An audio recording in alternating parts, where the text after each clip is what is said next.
Revolution Report event, but then at the Free America to Free Palestine event I went to, there were a couple guys who were wrestlers now in the workforce and fighting for communism, so that was awesome for me to see. Yeah, that presentation by Slava was really interesting, and thanks to the Revolution Report for hosting. It's great to see all these organizations coming together, coalescing to advance the class struggle, because that's what we need. But it was interesting for me too, because some of you might know my arch nemesis, Seabass. He's a Colombian diaspora type guy who says that I'm not allowed to talk about Venezuela because I'm not from there. And he doxed me and has released my phone number in public and things like that. But his main accusation against me is that I don't condemn Stalin, who genocided the Crimean Tatars. So it was interesting to hear Slava's speech, and that forced me to do a bunch of research about it. I'm like, oh, they all joined the SS. Go figure, right? Probably shouldn't have done that. But yeah, very interesting. So I want to talk a little bit about American Marxism specifically and American communism, because we know that Marxism and socialism in every country will take a national form. And even if you look at the US, there are different cultures across the country. So, reaching people in New York and California might be a little different than reaching people in Appalachia or in the Midwest. So it's important that we all understand our own conditions and learn to apply Marxist analysis and to build our own American Marxist theory. Professor Danny Shaw is a member of Midwestern Marx, and he was on the Revolution Report the other day. And he said, because of Midwestern Marx, I've changed from, I can't remember exactly what he said, like an activist brain, coastal elite, to an American communist. And, I think that's a positive development. I think that's where we need to move. Obviously, America is an imperialist country. It's a country that's done things that we're all ashamed of, but that makes our job more important, right? And we can't fall into national nihilism of rejecting the fact that we are a country, right? Which is what is being pushed with books like Jay Sakai's Settlers and a lot of ultra-left elements. We are a country. We are Americans. If you go anywhere around the world, you will be recognized as being American. If you read the works of folks like Martin Luther King and American heroes, they stress that. Martin Luther King, one of my favorite quotes of his is, "We came here in different ships, but we're all in the same boat now." And these ultra-left elements reject that, and they say, no, America's settlers, and what they're basically calling for is race war. Let's divide people by race and fight it out. That's not Marxism, right? Marxism is rooted in class struggle. Which is why Midwestern Marx, and this is thanks to Anthony Montero and the preschool that he runs, he really encouraged us to incorporate four figures: Henry Winston, James Baldwin, W.E.B. Du Bois, and Martin Luther King. And I think those figures are really important, especially because Americans care about those figures. Right? You can talk to Americans about Lenin and stuff, and I encourage that, but Americans want to hear about their own history. They want to hear about MLK and that theory, what MLK and Du Bois fought for, who's actually right there, that's awesome. What they fought for it overlaps with Marxism. A lot of people consider W.E.B. Du Bois's Black Reconstruction, which I think is a must-read for American communists. People consider that to be in the Marxist tradition. And it really is. If you read these Marxist analyses of the Civil War from during Du Bois' time, there's almost no talk about the slaves and the class contradiction between the slaves and the enslavers. And Du Bois not only makes an analysis of the slaves, but he calls them the black proletariat, which is huge because he's, for the first time in American history, putting black and white workers, or defining them with the same name. They're both part of the proletariat. And we can't fight the class struggle unless we overcome this racial divide, which was the same thing that MLK would bring to fruition with the civil rights movement. At least legally, place black and white workers on the same playing field. Obviously, black Americans have to suffer with from the legacy of economic suppression and apartheid, but legally, the civil rights movement put them on the same playing field. So We consider the civil rights movement to be almost a third revolution in America. You have the revolution against British colonialism in 1776, you have the Civil War in the 1860s, and then you have the civil rights movement, which ends apartheid. So the next revolution is the socialist revolution, and that's what MLK himself was talking about when they killed him, or when he was killed. I guess we don't have proof, but I think we all have our suspicions. And now it's, 80% of Americans are living paycheck to paycheck. We're all drowning in debt. We're all watching our money be funneled into Israel and Ukraine. Now is the time for real American communist forces to come together, to coalesce, and to start building an American communist theory based off of course, our ideological mentors and leaders like Marx and Lenin, but also, with Du Bois and MLK. Marx's Capital is wonderful. I'm reading volume 3 right now, but it talks a lot about the transition to capitalism out of European feudalism. We didn't have European feudalism in America. We had the Confederacy, and we had this slaveocracy. We had indigenous people who were genocided in order to replace their mode of production with the capitalist mode of production. And that unique history needs a unique analysis. And that's where we see the value in folks like Du Bois and reading their work. In addition to talking about Du Bois and MLK and the American communist theory, I want to talk about this concept that I've been developing and writing about called hindsight anti-imperialism. I think combating hindsight anti-imperialism in this country is extremely important. So I'll explain what I mean by hindsight anti-imperialism. There are two forms of hindsight anti-imperialism. There's the politician hindsight anti-imperialist, like Barack Obama or David Frum. David Frum, recently, he was one of the architects and the main people pushing the Iraq War. And recently he published an article called The Iraq War Reconsidered, where he basically admitted that the whole thing was a mistake.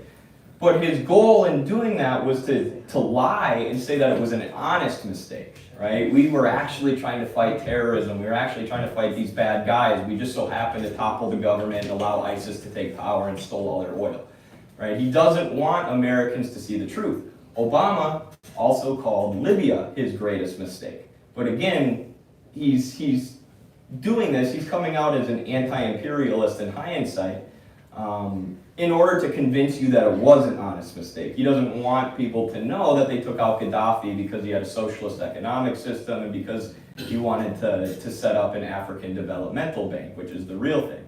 So you have these politicians who come out and they're like, oh, sorry about the war I lied us into that brought slavery back to Libya or brought ISIS to power in Iraq, but you can trust me about the next war. You can trust me when it comes to Ukraine. You can trust me when it comes to Israel, because those were just honest mistakes. And we have to see through that, right? They weren't honest mistakes. The wars that the U.S. perpetrates around the world are for their geopolitical and economic interests. And that again gets to the importance of reading theory and forming these book clubs and educating ourselves, because once you understand Marxist theory, you can see through this bullshit, for lack of a better word. You can see through the lies and you see what it's all about. Of course, we're supporting Israel because we want a neo-colony in the Arab world, right? It has nothing to do with freedom and democracy. You don't support an apartheid state because you care about freedom and democracy. So the second form of hindsight anti-imperialist is the leftist anti-imperialist. And these ones might be a little more genuine, right? Like the Occupy Wall Street protesters who derided and spit at my friend Danny Shaw because he tried to do an anti-Libya war, an anti-Syria war protest during Occupy. And they're like, what? These Occupy Wall Street protesters came up and were literally spitting on them and saying, you support dictators, you support Assad, you support Gaddafi. And then here they are, years later, after millions of Libyans have been forced to flee, many of them drowning in the Mediterranean Sea trying to get to Europe out of Libya. After slavery has been brought back to the country, after the socialist economic system has been dismantled and warlords and different terror groups have been allowed to take over a formerly stable and prosperous country, now these leftists are like, oh yeah, that was bad. That was bad. Well, you were supporting it, right? So good job coming out against the war 10 years later after we know that they lied about, WMDs or Gaddafi giving his soldiers Viagra or whatever propaganda lines that they push, now you can see through it 10 years later, but what good does that do? It doesn't do any good. We need to be anti-imperialist when the media is beating the war drums, when the politicians are beating the war drums.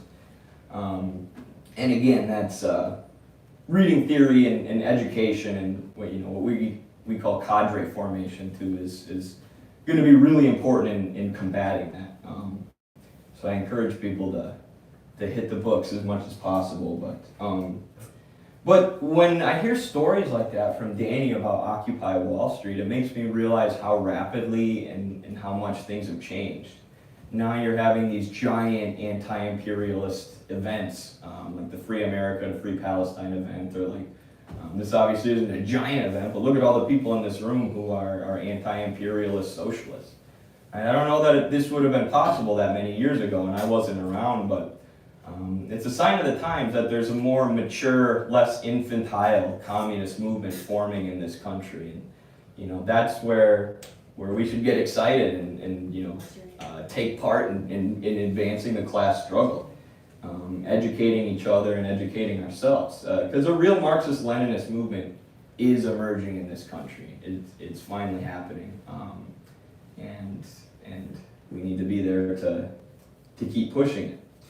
And when I come here to events like this, or when I go to the Free America to Free Palestine event, and I get to meet with so many people, I can't even put into words how much it inspires me and fills me with hope.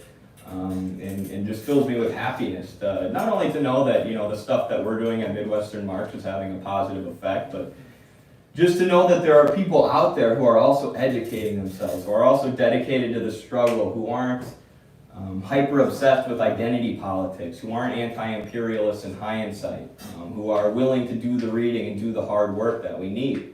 Because we do our work with Midwestern Marx, and a lot of it's online and stuff, and until recently, we hadn't got to see all the people that we had influenced or on the ground doing the work that needs to be done. Going into the trades, going into the unions, organizing workplaces.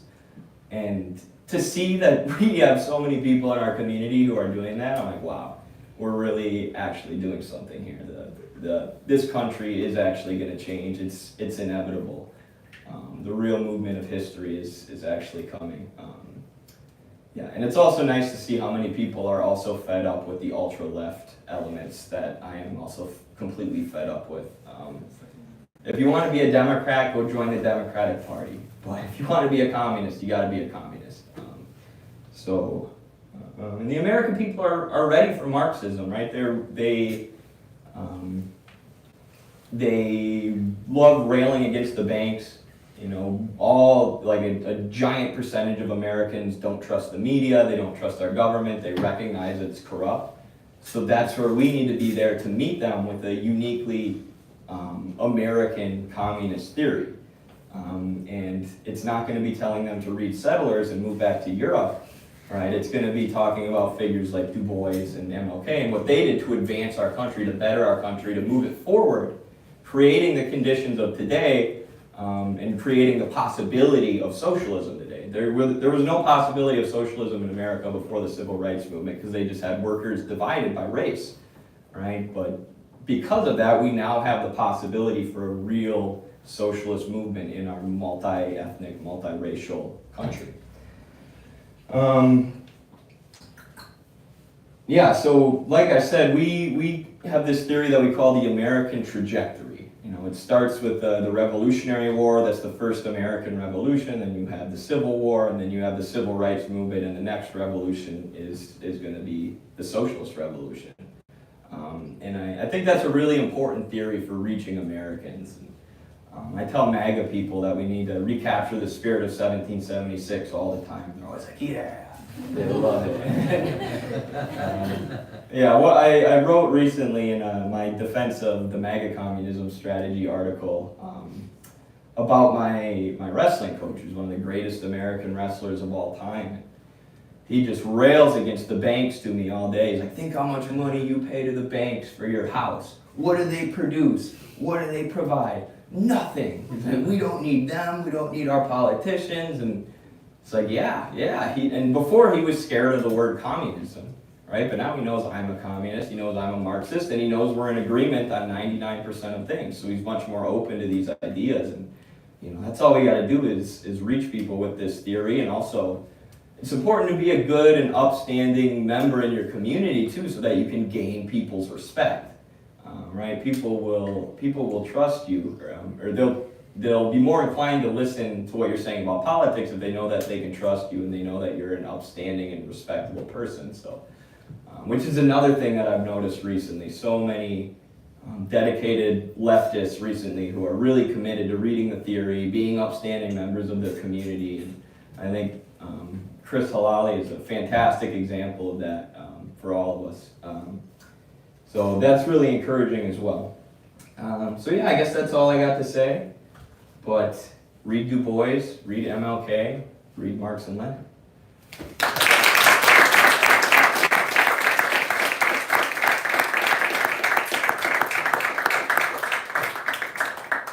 Any questions? More comments?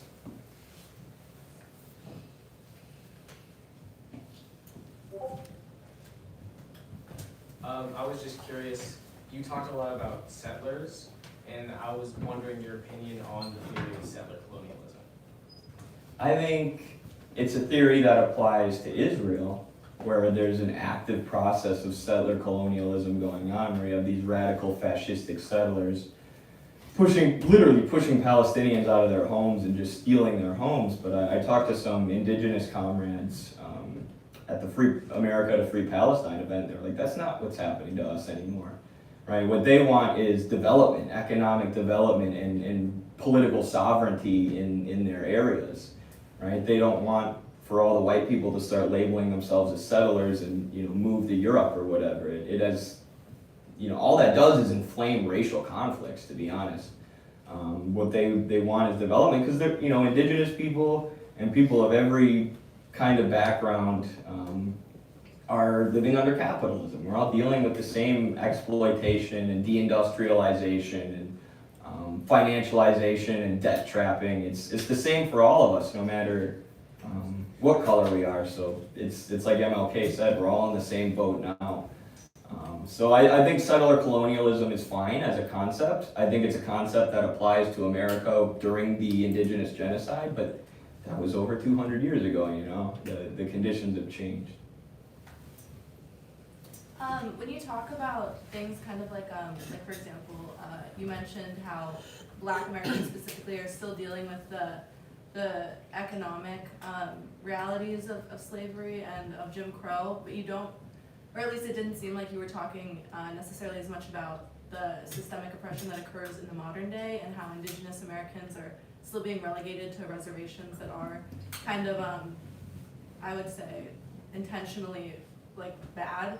So I was wondering, I guess, what you would say about land back, or how you would acknowledge the very specific racialized struggles that Americans do go through, even though we all are Americans and proletarians. Yes, I see those as forms of class struggle, right? So they're forms of class struggle that are based in specific kinds of oppression that specific racial or ethnic groups face, but it's still class struggle. Land back, I feel like, has been largely co-opted by liberals and corporate NGOs.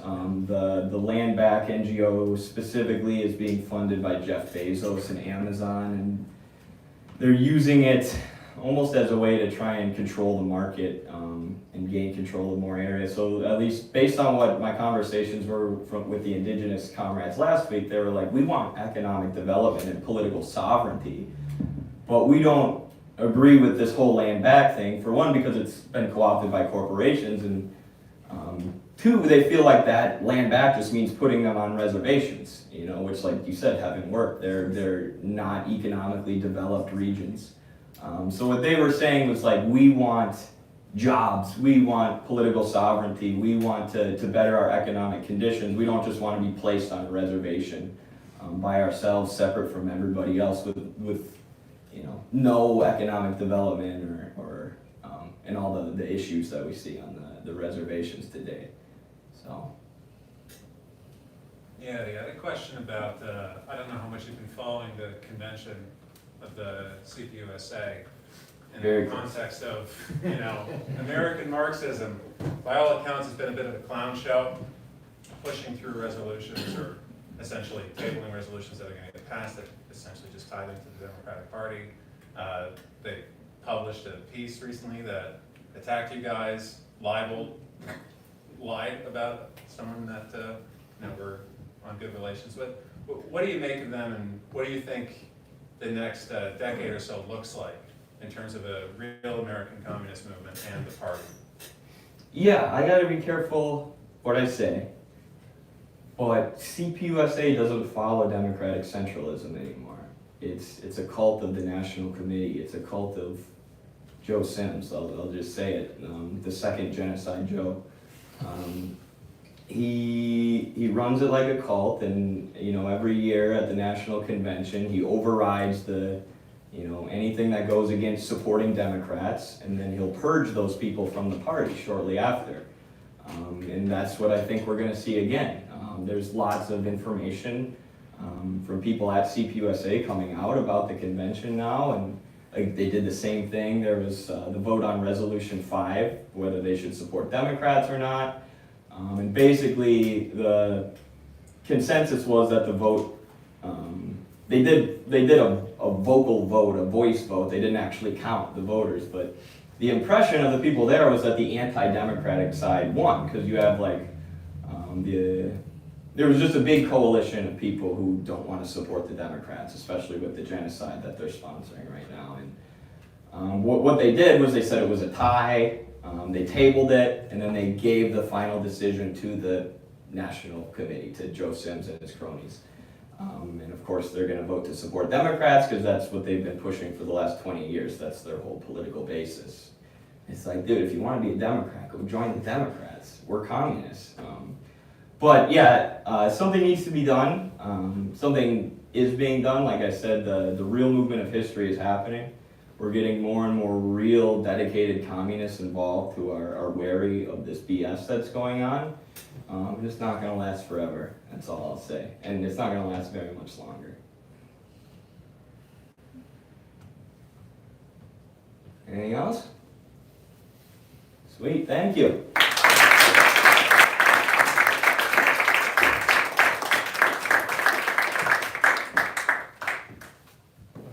Cool, thank you. All right, and now we have another guest, Christopher Halali of PC USA.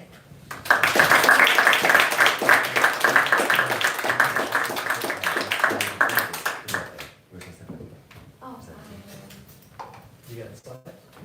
Okay. 5 images. Let's take a few minutes and then. Yeah, Yeah. we'll take like a 5-minute break. Yeah, yeah, so we can- yeah, so have snacks. We'll be back in 5 minutes. Yeah, exactly.